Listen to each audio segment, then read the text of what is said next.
ঠান্ডা ঠান্ডা শীতের সন্ধ্যায় গরম গরম এরকম একটা স্ন্যাক্স হলে কেমন হয়। আগেই বলেছি আমি বাড়িতে চিকেন এলেই কয়েকটা পিস কিন্তু সরিয়ে রাখি কিছু বানাবো বলে। এই এত ঠান্ডায় বাইরে গিয়ে খেতে কি কারুর ভালো লাগে আপনারাই বলুন।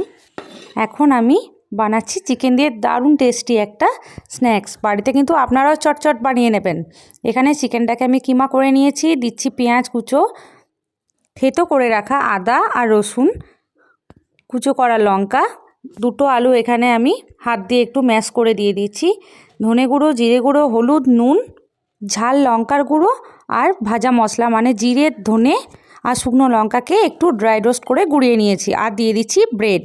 এইভাবে হাত দিয়ে একটু চেপে চেপে মাখিয়ে নেব, তারপর ঢাকা দিয়ে বেশ কিছুক্ষণের জন্য রেখে দেবো। এরপর আরও একটা পাত্রে 3 চামচ কর্নফ্লাওয়ার ভালোভাবে গুলিয়ে কিন্তু রেখে দিতে হবে।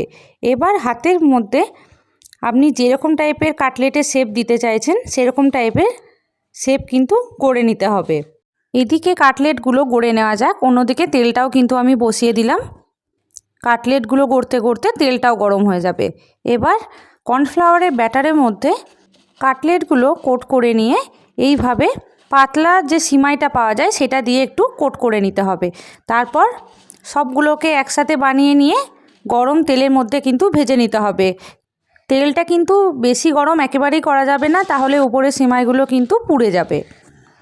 এবার 2 পিঠ ভালোভাবে ভেজে নিয়ে গরম গরম পরিবেশন করলেই রেডি আজকে চিকেন কাটলেট।